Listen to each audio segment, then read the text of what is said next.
Assalamualaikum warahmatullahi wabarakatuh. Di sini nanti saya akan membahas mengenai sejarah revolusi Amerika. Sebelum Amerika Serikat merdeka, wilayahnya masih berbentuk koloni-koloni atau belum bersatu. Kedatangan bangsa Eropa yang berlomba-lomba ke benua Amerika membuat pembentukan wilayah koloni. Koloninya ini ada 13 ini bisa dilihat dari layar Anda. Ke-13 koloni tersebut intinya nanti akan bersatu, kemudian lahirlah Amerika Serikat, guys. Bagaimana sejarahnya? Simak penjelasan berikut ini. Jangan di-skip ya, agar kalian lebih paham. Latar belakang revolusi Amerika. Benua Amerika merupakan benua yang dihuni oleh para imigran dari benua lain, khususnya imigran dari Eropa, yaitu Inggris. Daerah yang ditempati oleh imigran ini disebut dengan koloni atau daerah jajahan. Keadaan ekonomi yang ditempati oleh imigran mempunyai perkembangan ekonomi yang baik. Hal ini yang mendapatkan respon negatif dari Inggris untuk memanfaatkan para koloni dalam kepentingan Inggris itu sendiri.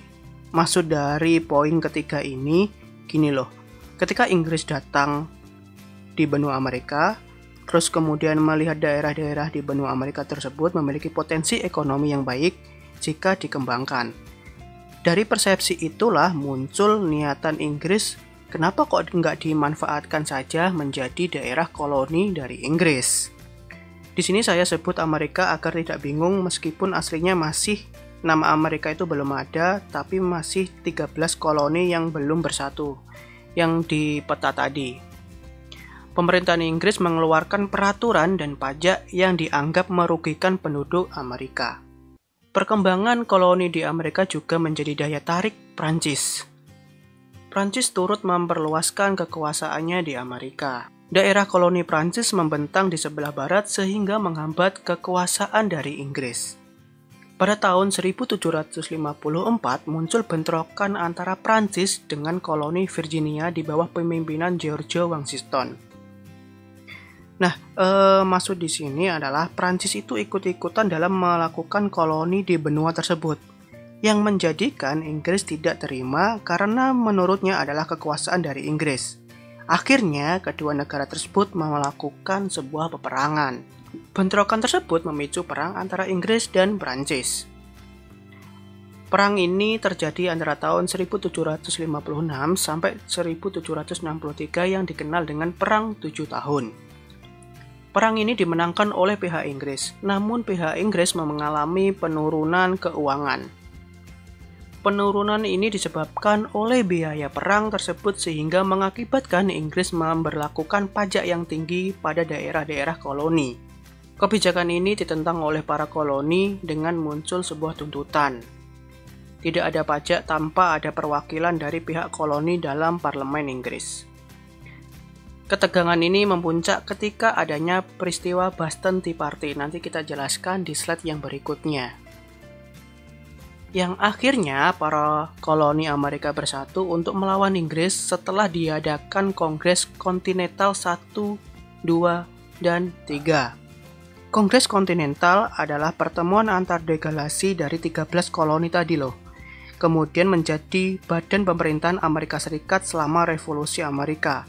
Kongres ini dihimpun dari tahun 1774 hingga 1789, sebanyak 3 kali. Boston Tea Party adalah pesta teh di Boston, yang artinya suatu peristiwa yang terjadi pada tanggal 16 Desember 1773, di mana kolonialisme Amerika yang melakukan protes karena mereka harus membeli teh dari Inggris dan harus membayar pajak. Mereka lalu membuang teh-teh itu ke Boston atau ke laut. Kemudian sekitar 45.000 kg teh tersebut dibuang di laut.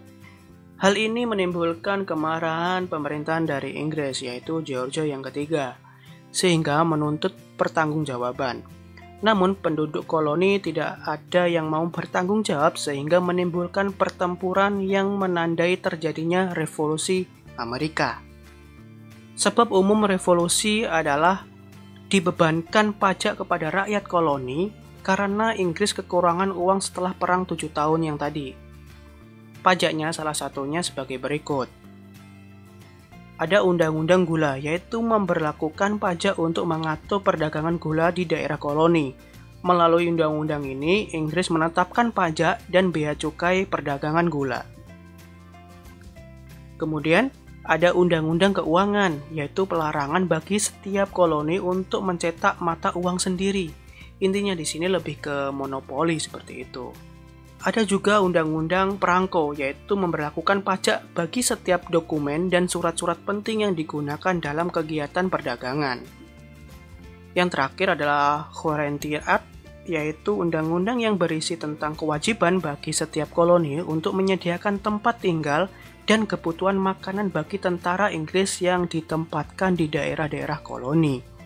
Intinya di sini pastilah memberatkan daerah-daerah koloni. Dia adalah orang pendatang, akan tetapi di sini adalah semena-mena untuk menguasai daerah koloni. Maka dari itu, warga dari 13 koloni tadi nantinya akan bersatu untuk melawan penjajahan dari Inggris. Selanjutnya adalah faktor khusus. Untuk memenuhi hidupnya, rakyat Amerika hanya boleh diperbolehkan untuk membeli barang-barang dari hasil produksi Inggris. Peraturan ini ditentang oleh rakyat Amerika yang telah menjunjung tinggi paham kebebasan terutama kegiatan perdagangan. Biasanya lebih dikenal dengan liberalisme ekonomi. Adanya kebijakan dari pemerintahan Inggris agar rakyat Amerika menjual hasil buminya seperti tembakau, gula, dan kapas hanya kepada Inggris. Karena Inggris bermaksud untuk menentukan harga dari komoditas tersebut.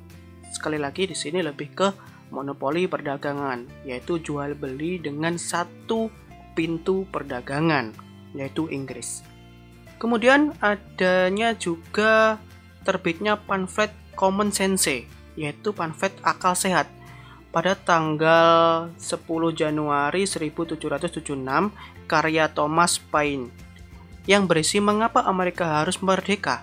Dari tulisan ini memberikan motivasi rakyat Amerika untuk menjadi negeri atau republik yang merdeka dan bebas dari kegiatan koloni.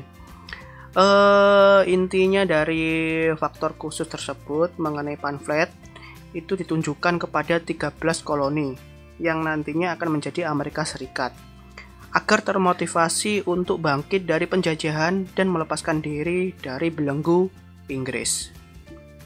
Jalannya revolusi.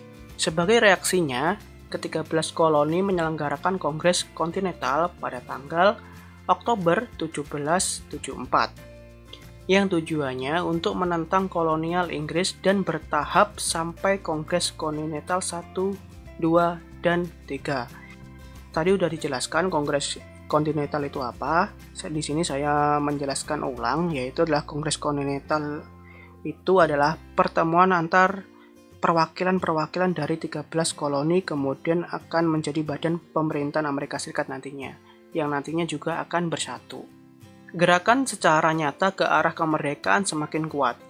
Sejumlah milisi mulai mengepung kota Boston, kemudian memicu pertempuran Bunker Hill pada tanggal 17 Juni 1775. Pertempuran tersebut merupakan pertempuran yang sangat mematikan sepanjang revolusi. Banyak korban jiwa pada milisi koloni. Setelah itu, Kongres secara resmi memutuskan berperang dengan Inggris, mengubah milisi kolonial menjadi pasukan kontinental atau 13 koloni tadi bersatu melawan Inggris, dan mengangkat George Washington menjadi panglima militer. Pada 4 Juli 1776, ke-13 koloni tersebut memproklamasikan kemerdekaan dan sepakat mendirikan sebuah negara berdaulat yang disebut dengan Amerika Serikat. Jadi, yang saya katakan yang di awal tadi, Amerika Serikat itu adalah gabungan dari 13 yang bergabung menjadi satu, guys. Kayak gitu, yang disebut dengan Amerika Serikat. Pada tanggal 1782, perjanjian perdamaian dimulai antara Amerika Serikat dengan Inggris. Dan baru pada tanggal 3 September 1783 secara resmi ditandatangani perjanjian perdamaian tersebut. Hasil perjanjian Paris tahun 1783 berisi tentang pengakuan Inggris terhadap kemerdekaan dan kedaulatan ke-13 koloni menjadi negara merdeka, yaitu Amerika Serikat. Selain itu, Inggris juga menyerahkan daerah bagian barat Mississippi kepada negara baru tersebut. Pasca perang, negara baru ini mulai berkonsentrasi untuk menyusun pemerintah nasional yang dapat menaungi seluruh aspirasi rakyat Amerika. Dampak dari Revolusi Amerika berangkat dari landasan kebebasan pribadi yang mendapatkan dukungan dari masyarakat umum di Amerika. Deklarasi kemerdekaan sebagai manifestasi dari Revolusi Amerika mengilhami semangat perjuangan bangsa Amerika. Maka dari itu, Revolusi Amerika juga mengilhami banyak bangsa-bangsa di dunia dalam memerdekakan diri dan menentang penindasan di dunia.